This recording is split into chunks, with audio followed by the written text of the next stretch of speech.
Mga ilang araw din akong walang nakikita nagtatrabaho dito. Kaya medyo marami-rami pa yung mga ayan, mga dahon na kailangang linisin.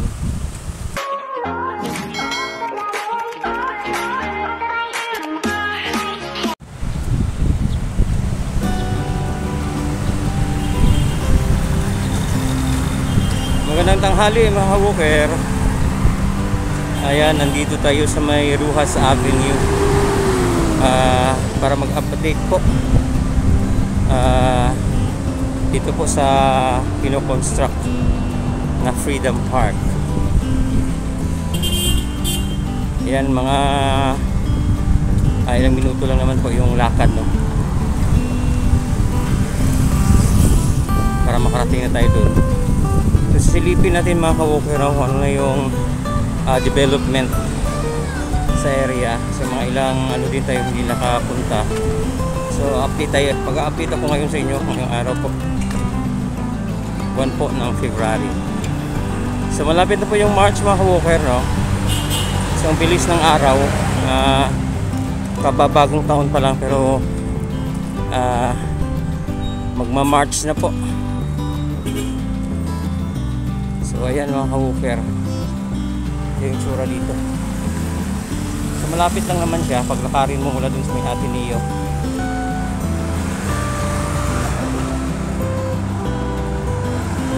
Ito yung itsura dito.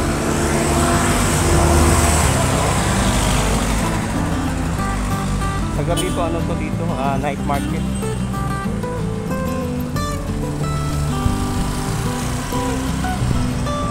So ayan mga ka-walker,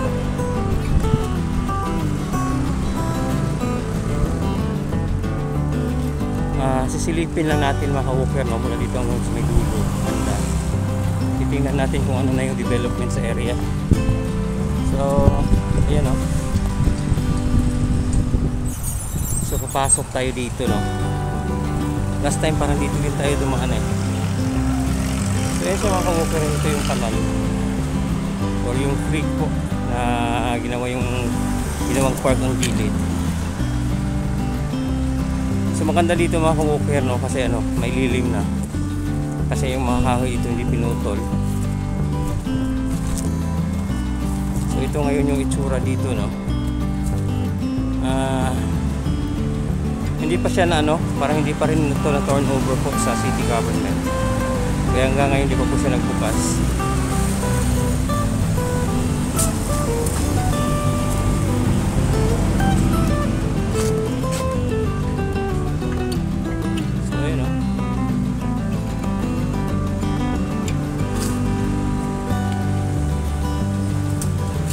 Maganda siguro kung narado nila yung parang sinemento nila yung babaw taas ng creek na to para mas magamit yung area.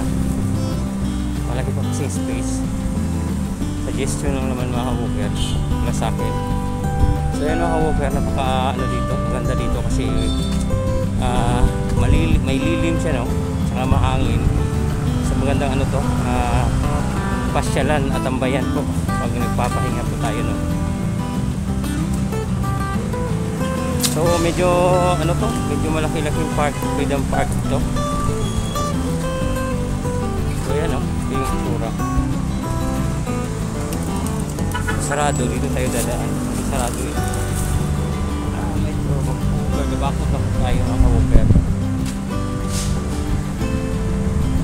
So yung dito, no, yung mini gym nila is nagagamit na po ng mga nagja-jogging, tsaka nag-walking dito banda.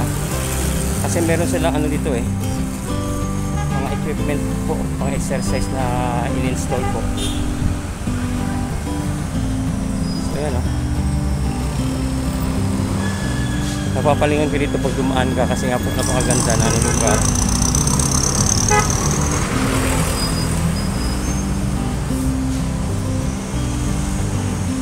Kaya nga lang parang nila to, parang may iba silang inuna. Kasi medyo mga ilang araw din akong walang nakikita nagtatrabaho dito.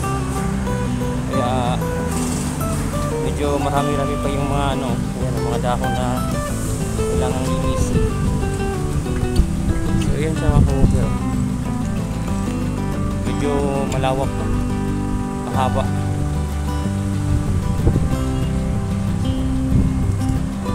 So, dito tayo dadaan ulit sa dinaanan natin dati. So yan, nandito tayo sa pinakaloob niya, no? Napakagandang park ito. Ayan. Ito naman yung para sa mga motorcycle at saka mga bike na parking po.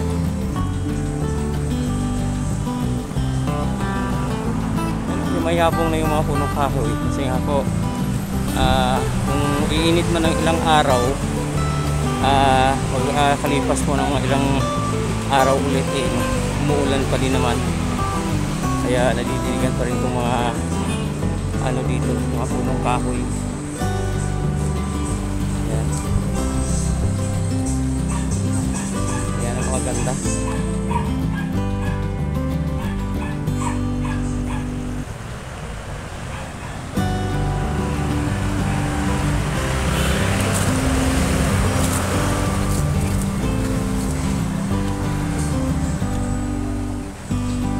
So update talaga to palagi po sa inyo kasi po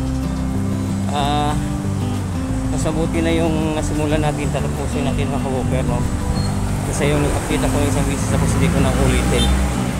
So mas mabuti yung ulitin natin kung ano na yung development sa area na pinupuntahan natin para masiguro naman natin na talaga yung project na yun natapos.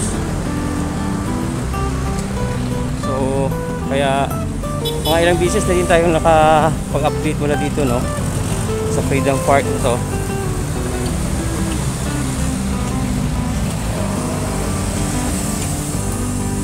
Ano, napakaganda na kanilang railings, may design siya.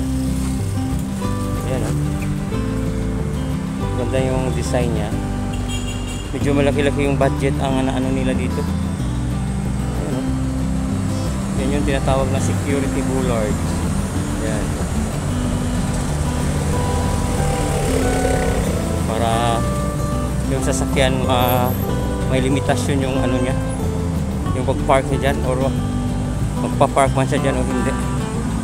So may mga ano pa dito, no, may poste pa dito na yan, blue na yan, no. Mga ano pa yan, mga ilaw pa yan na hindi pa po na-install. Yung mga halaman na itinanim nila na bougainvillea, na mulaklak po siya. Ayan, o. Ayan, napakaganda dito.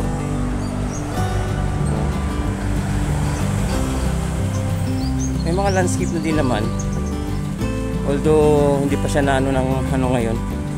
Yung maintenance siya parang na-stop kasi parang may ibang ano sila na tinapos siguro, kaya medyo ngayon pagbalik natin wala tayong nakikita ang mga nagtatrabaho, kaya may mga damo-damo na kailangan nilang anuhin. Mga bawal pala dito is yung pag nagdadala ka ng aso mo, bawal dito magpupo. Yan ang ka-walker, oh. Yan, isa yan sa bawal. Pag sakaling magpasyal kayo, dala-dala nyo yung mga aso nyo, bawal dito yung ganyan na pag ano po, pupo po dito sa area.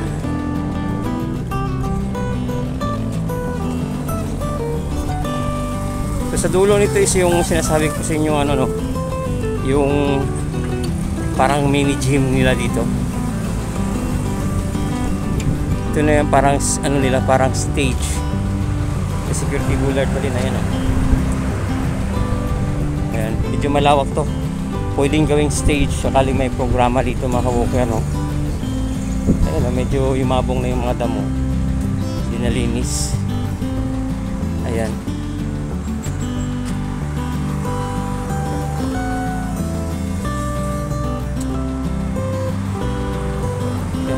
Kahoy na tinanim nila, yan, oh. Yumabong na siya. So ito yung nakaganda sa park na to kasi may mga punong kahoy. Ito yung sinasabi ko sa inyo mga ka-walker, oh. Yan, pang exercise po.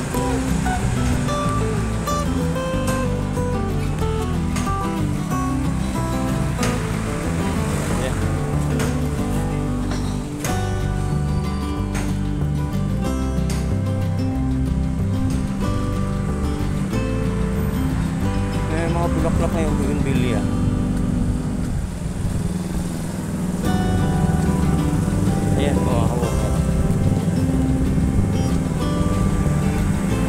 mga ka-walker, no? Ito yung update natin dito ngayon. Medyo ano, no? Medyo wala tayong nadatnan na nagtatrabaho kasi dati pag pumupunta dito may mga tao na nagtatrabaho ng linis, no? Pero ngayon parang wala, hindi sila nagano ng linis, no? Siguro yung mga naglilinis dito, yan yung mga natatanggap dun sa may tawag dito, yung tupad. Kung nag-apply ka ng tupad dito lang, pero yung mga nagtatrabaho dito banda is yung pong mga taga dito rin sa barangay dito, sakop ng area na to. Kaya siguro nag-hire pa sila ng tao, kaya nakikita na dat na natin siguro ito. Kaya parang yumabong na yung damo. Ayan, medyo napabayaan konti. Ano, namulaklak na yung bougainvillea.